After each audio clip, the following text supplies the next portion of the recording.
Welcome back. Today, inshallah, we'll continue with the life story of the legendary Aishe. She said, when I arrived, I became ill. I wasn't feeling well. I only noticed that the Rasul ﷺ is not treating me the same way. Usually when I am sick, he usually asks about me. This time he is asking about me, but it's not the same way, he's different. And the wife usually knows. And then she said, maybe there is something else going on. So I asked him, can I go and stay with my mother and father till I feel better? And he said, go. Meanwhile, there was no revelation of the Quran in Medina. And everyone is talking about it.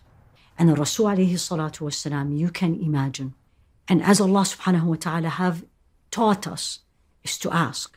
So he went and he asked her servant, what do you know about her? And she said, I don't know anything but all khair. The only fault she has is if I have prepared the dough, and I will tell her, keep an eye on that dough, she will go and play and leave the dough, and then the sheep will come and eat it. Otherwise, this woman has no faults.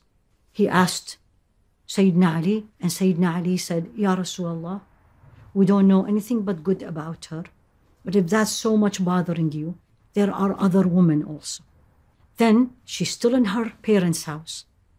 She went one day, feeling a little bit better, went outside to relieve herself, and with her was a relative of hers and her father, the mother of Mustah.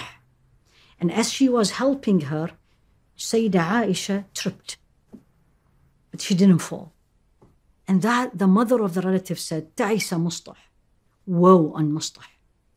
Aishe said, why you're saying this? This is a man who attended Badr. This is a companion, and this is a very righteous man. And the woman told her, you don't know what he said about you. And she told her. And then she said, everyone is saying this? People are talking like that about me? Does the Rasul alayhi salatu wasalam knows? And the woman said, yes. And she said, from that moment, for the next 3 days, there was not a single dry eye for me. Stayed in her parents' house. Rasul alayhi salatu wasalam entered, sat in front of her. She was crying. And he said, Ya Aisha, if what they are saying is true, say it and ask Allah for forgiveness, and He will forgive you. She said, the moment I heard this, there was no more tears coming out. She described it as my eyes were dry. She said, I didn't say anything. I looked at my father and I said, Dad, you answer Rasulullah. Sayyidina Ebubekir didn't say a word. You can imagine the feelings in that house at that moment. She looked at her mother and says, Mom, you answered Rasulullah. She didn't say a word. She looked at all of them and she said, I am not going to say anything. But what Sayyid, the father of Yusuf, and then she commented, I didn't even remember his name, said to his sons, Sabrun Jamil, beautiful patient. And I turned my back to everybody. What a woman. At that moment, she said, I noticed that something changed in the Rasul alayhi salatu wasalam, and the Quran was revealed. And then he looked at her and says, Ya Aisha, your innocence came. And you can imagine the joy. And the father and the mother looked at her, and Allah revealed, إِنَّ الَّذِينَ جَاءُوا بِالْإِفْكِ عُصْبَةٌ مِّنْكُمْ لَا تَحْسَبُوهُ شَرٌّ لَكُمْ.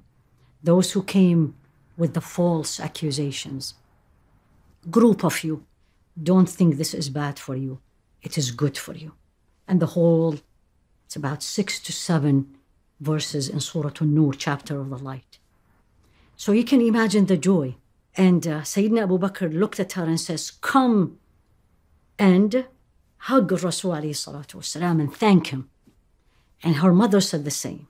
She said, no, I am not going to thank, but the one who knew I was innocent and who he sent my innocence. It's Allah. And then she said, I knew I was innocent, and I knew Allah will show my innocence, but I never thought I am worthy in the sight of Allah that a whole Quran, a whole verses of the Quran will be revealed, that will be read till the end of the days to prove and to show my innocence. One of her uniqueness, Rasul alayhi salatu wasalam died in her room and actually on her chest. And the last thing he tasted was actually her saliva. She said, somebody, as he was very ill, alayhi salatu wasalam, almost in the last breath, she was so smart. And she said, I noticed someone was using a miswak. And I felt that Rasul alayhi salatu wasalam wanted it. So I took it from the companion and I actually moistened it with my saliva and put it in his mouth. And she said the last thing he tasted was my saliva. And he passed away, alayhi salatu wasalam, in her house. She lived years after him. And she was the most knowledgeable woman in Medina. Kibaru Sahaba, major companions, they used to come and ask her opinion and what she thinks of this ruling and that. She passed away in Ramadan, 17 of Ramadan, at age 66. May Allah subhanahu wa ta'ala be pleased with her. May Allah subhanahu wa ta'ala make us all learn from this story and all her life and the legacy she left behind her.